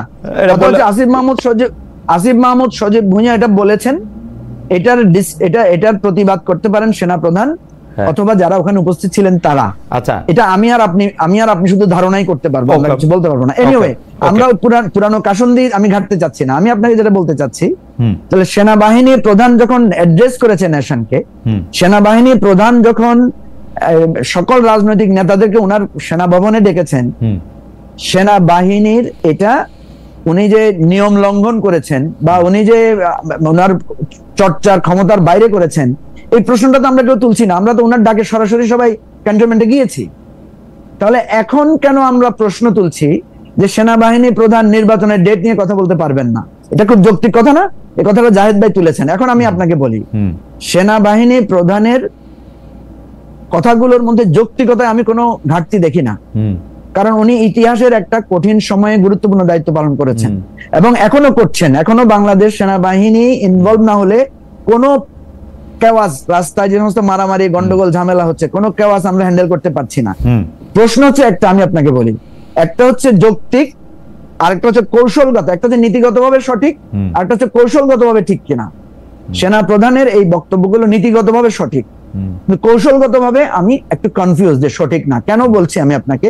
কারণ সেনাবাহিনী প্রধান সম্পর্কে পাবলিকলি যেটা ধারণা বা স্পষ্ট, উনি শেখ হাসিনার আত্মীয়, দ্বিতীয় হচ্ছে উনি শেখ হাসিনার সময়কার সময় সেনাপ্রধানের দায়িত্ব পালন করেছেন, সেই সময়েও রাষ্ট্রের নানা নিয়ম শৃঙ্খলা গণহত্যার মতো ঘটনাগুলো ঘটেছে, নানা ধরনের গুম খুন, আপনার কি বলে যে আয়নাঘরের ঘটনাগুলো ঘটেছে। তো উনি যখনই আমরা যে সমস্যাটা ফিল করি, আমার একটা কথা বিএনপির শুনেন, একটু আমাকে বলতে দেন, আপনি তারপর বলতে পারবেন। জি, আমরা যখন আমার একটা কথা যখন বিএনপির পক্ষে যায় বিএনপি খুশি হয়, আবার বিএনপির বিপক্ষে গেলে বিএনপি অখুশি হয়, ঠিক তেমনি ভাবে আমাদের যে সমস্ত ইনফ্লুয়েন্সাররা যখনই দেখেছে সেনাবাহিনীর এই কথাটা উনাদের নীতির বাইরে গেছে, তখন ওনারা চ্যালেঞ্জ করেছেন যে সেনাবাহিনীর প্রধান তো হাসিনার আত্মীয়, উনি তো আগে এটা করেন নাই, আগে সেটা করেন নাই, আগে প্রতিবাদ করেন নাই, সমস্ত কথাগুলো বলেছেন। এখন প্রশ্ন হচ্ছে যে সেনাবাহিনীর প্রধানের সমালোচনা আমরা করতে পারবো কিনা?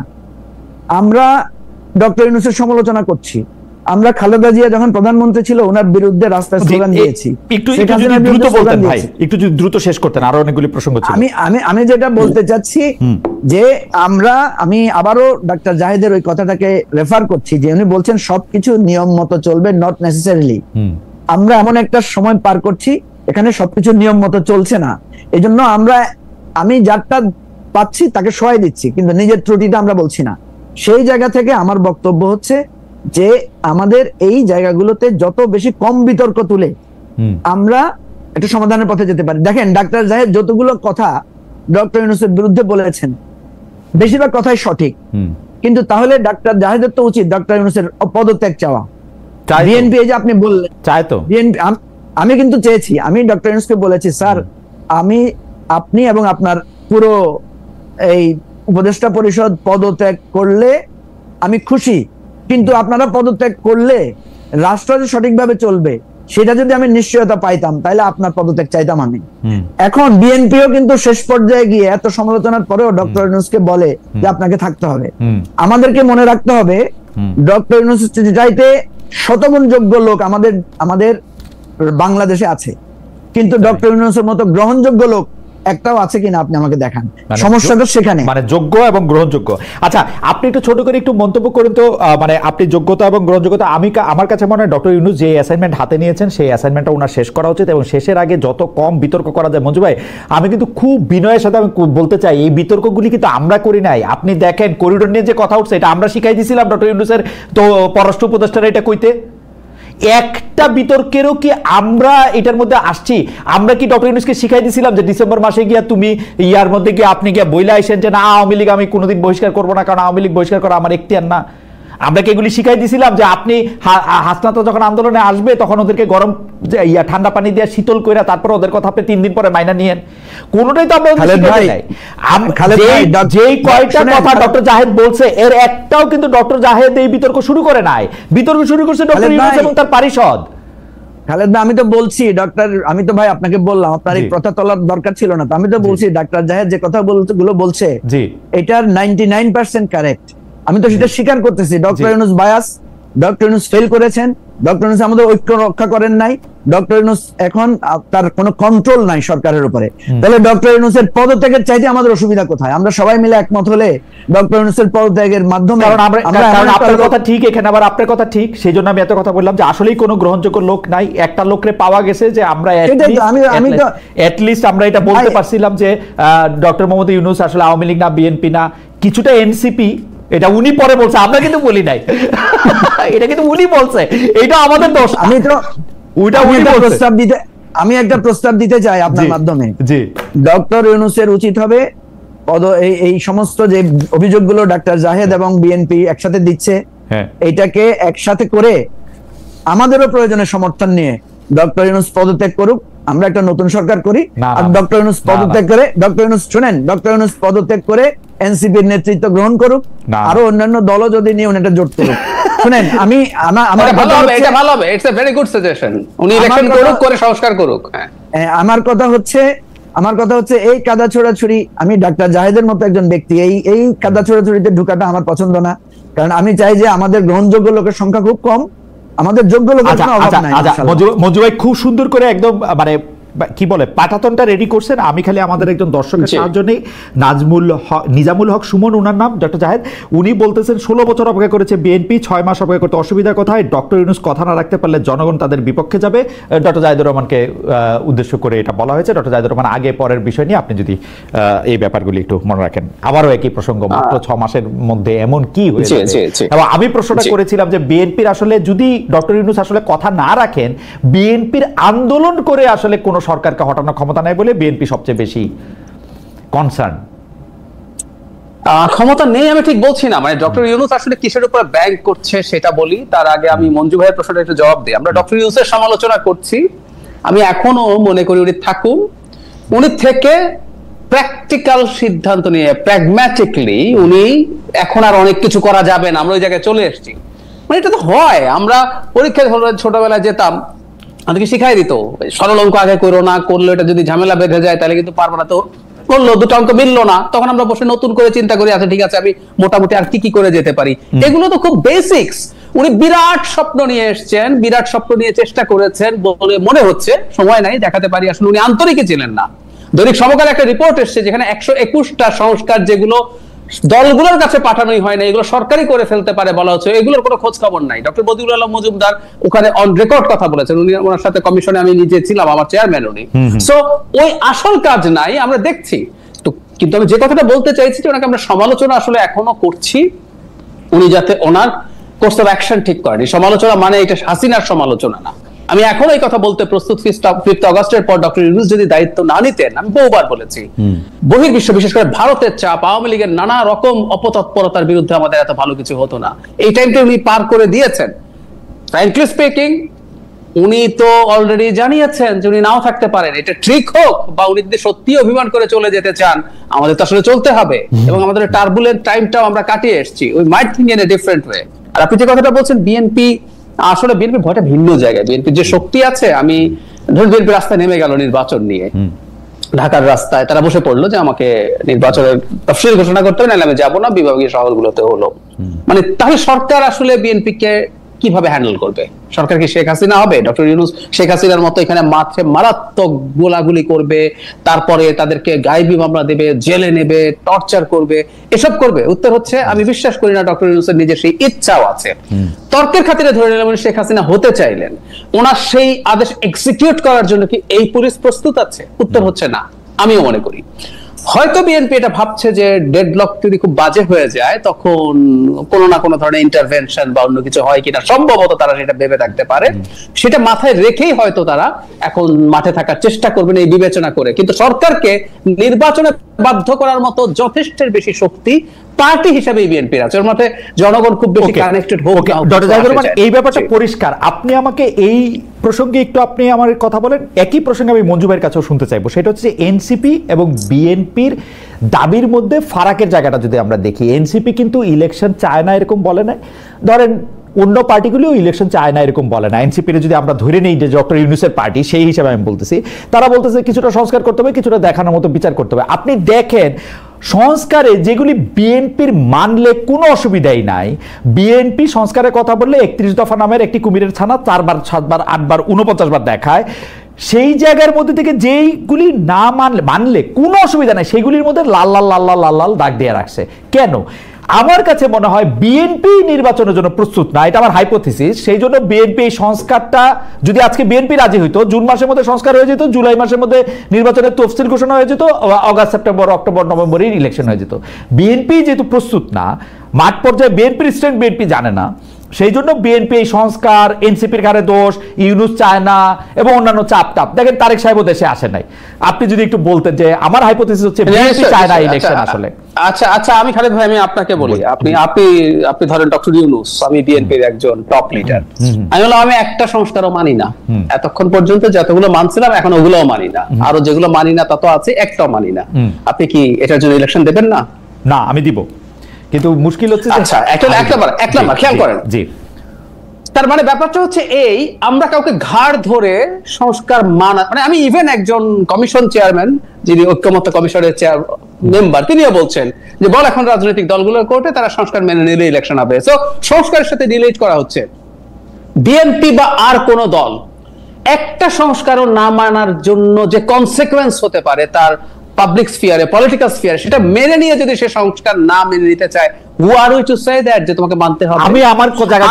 আমি আমার জায়গাটা একটু বলি ডক্টর রহমান, দেখেন ওরা আন্দোলন শুরু করছিল চাকরিতে কোটা নিয়া, যে মানে আমি আর এখন বয়সও নাই, চাকরিতে আমি আর যাবো না, সেই আন্দোলনটাতে ওদেরকে যখন অকারণে মারা শুরু হইলো, তারপরে যখন এটা নৃশংসতার পর্যায়ে চলে গেল, তখন আমি আপনি যে যার জায়গা থেকে এটার মধ্যে একটা অংশগ্রহণ করতে চাইছি।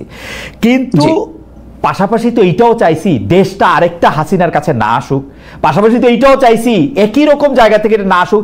এই জুলাই আগস্টকে কিছুই থাকবে না, আপনার শুধু ক্ষমতা আছে, আপনি বিএনপি ডক্টর জাহিদুর রহমান, আপনি আমার কাছে এসে বলবেন একটা সংস্কার আমি মানি না, ইলেকশন তো আপনাকে দিতে হবে, এটাই করবেন আপনি।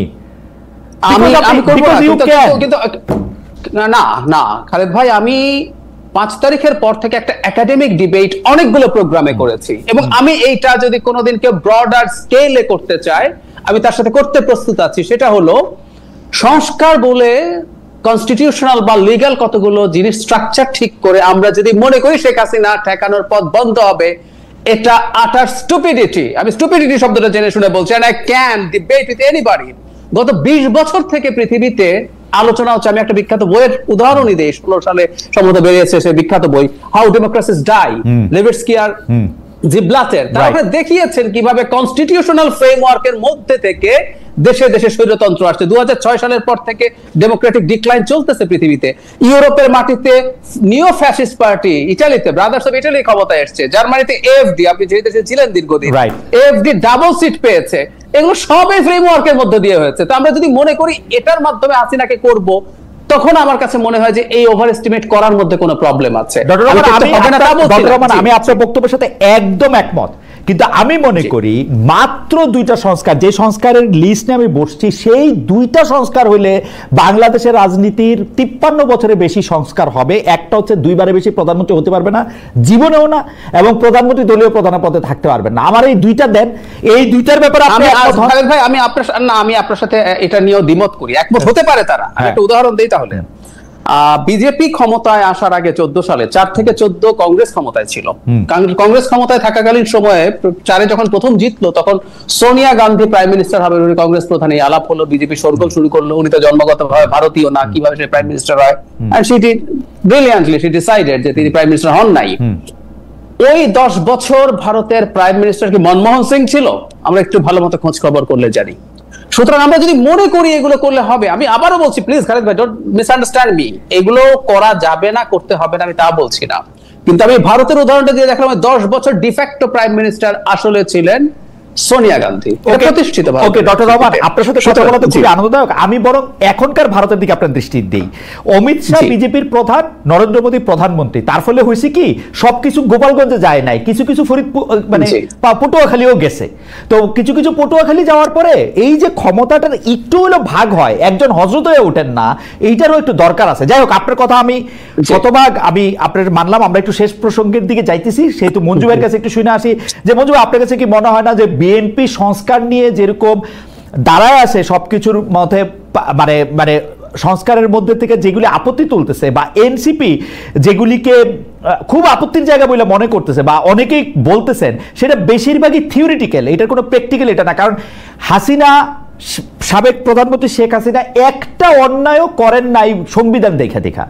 একটা অন্যায়ের ক্ষেত্রেও তিনি সংবিধানে কোনো ম্যান্ডেট নেন নাই। সংবিধানে আছে নাকি 3 বছর ধরে আপনি আমির আমির ইলেকশন করবেন 3টা ধরে? আছে নাকি আপনি গুম করবেন? আছে নাকি আপনি কিশোরকে মাইরা ফেলবেন? মুস্তাককে, সরি, কিশোর বাইচে গেছে কোনো মতে। জি খালেদ ভাই, আপনার এই প্রোগ্রামটাকে আমি ভাবছিলাম যে আজকে এক্সট্রাঅর্ডিনারি হবে, কিন্তু এটা খুবই গতানুগতিক অনুষ্ঠান হয়ে গেল। খুবই সরি, কারণ এখানে যে আলোচনাগুলো হয়েছে এগুলা গত 2 মাস, এবং ডাক্তার জাহেদের এই বক্তব্য আমরা আজকে 2 মাস ধরে শুনতেছি বিভিন্ন জায়গায়।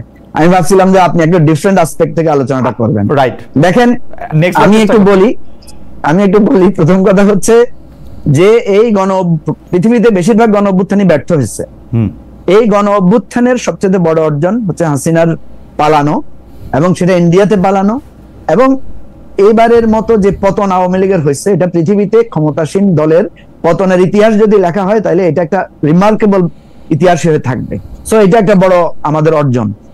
আর মানে আপনি যেটা বলছেন, আমি এটা বহুবার বলেছি যে সংস্কার এগুলো অ্যাকচুয়ালি কেউ, যে আপনি এখন লাস্ট যেটা বললেন, সংবিধান দেখে দেখে কেউ ফ্যাসিস্ট হয় না। সংবিধান, নিয়ম সবকিছুকেই ওভারকাম করা যায়, এবং পৃথিবীতে মানে ফ্যাসিজমের সূত্রটাই হচ্ছে যে গণতান্ত্রিক মানে শক্তি থেকে, গণতান্ত্রিক দল থেকেই ফ্যাসিজমের জন্ম হয়। সুতরাং এটা আমি আর আলোচনা করতে চাই না। আলোচনার মূল কথা একটা, যে ডক্টর ইউনূসের কাছ থেকে আপনি এর বেশি আশা পাবেন না, কারণ উনি নিজে যখন বলেন যে আমি রাষ্ট্র শাসনের লোক না, তাহলে ওনাকে আপনি রাষ্ট্র শাসনের যে জিনিসগুলো চাচ্ছেন, এটা হচ্ছে আপনি ওই যে গরুর পেট থেকে আপনি মানে হরিণের বাচ্চা পাওয়ার আশা করাটা, এটা হচ্ছে আমার মূল্যায়ন। এবারে আসেন আমি একটু অন্য আসপেক্টে কথা বলি। এইটা রাজনীতির বাইরে কিছু রাজনীতি আছে। বিএনপি কেন ইলেকশনের ব্যাপারে সিরিয়াসলি ফোকাসড? যেহেতু বিএনপি জানে ইলেকশনে সে ক্ষমতায় আসতে পারে, এটা হচ্ছে মূল কথা। আমরা যত তাত্ত্বিক কথা বলি না কেন, বাকি দলগুলো কেন আকারে ইঙ্গিতে, কেন এখানে যারা বিএনপির সাথে খুব ভালো সম্পর্ক তারাও নির্বাচন চায়, আর যারা মনে করে যে নির্বাচন করলে আমি ভালো করতে পারবো না বা ইত্যাদি ইত্যাদি, তারা একটু নির্বাচনকে বিলম্বিত করতে চায়। এইটাকে যদি আমরা জিস ধরি, তাহলে আপনি দেখবেন যে এনসিপি কিন্তু পর্দার অন্তরালে বিএনপির সাথে একটা সিট নেগোসিয়েশন আলোচনা করেছে, যে সে 70 সিট 50 সিট, এগুলো ডাক্তার জাহেদ জানেন না, আমি মনে করি না ওনার জানার কথা। জানেন না?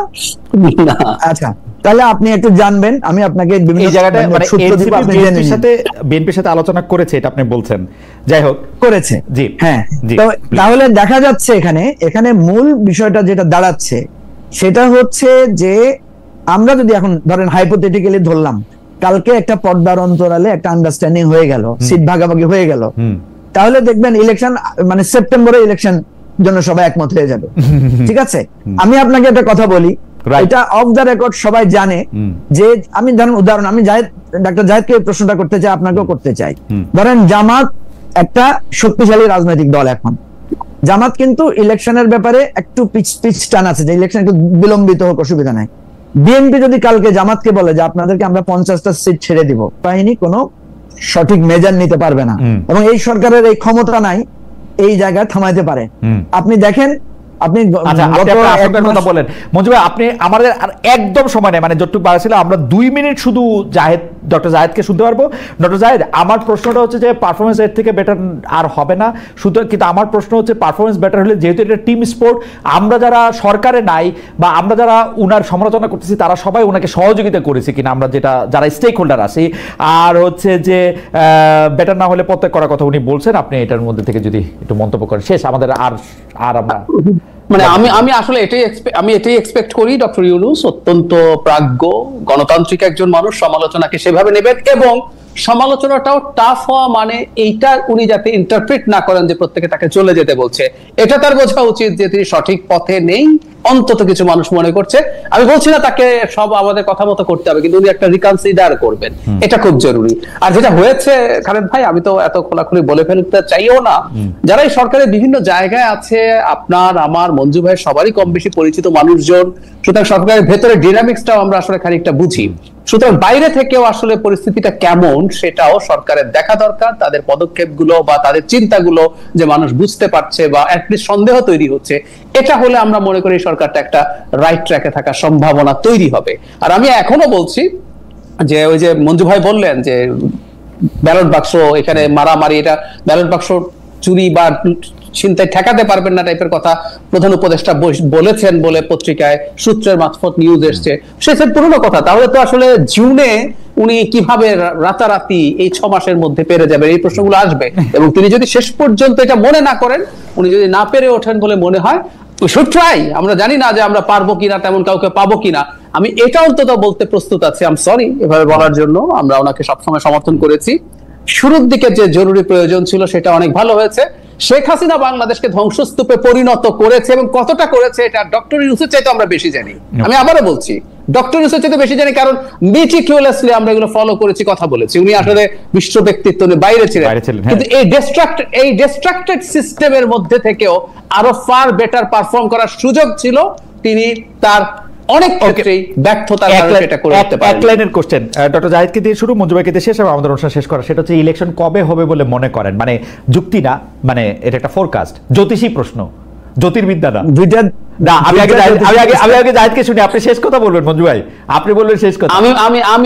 আমি মনে করি রমজানের আগে ইলেকশন হবে, আশা করি। ওকে, মানে এর বাইরে পারবেন না। আরেকটা কথা যোগ করে রাখি, সরকার আসলে সুযোগ নাই, সরকার অর্থনীতির বিরাট সাফল্য দেখাচ্ছে, অর্থনীতির অবস্থা ভালো না, অর্থনীতি সরকারকে বাধ্য করবে ইলেকশন দিতে। ফেব্রুয়ারির আগে।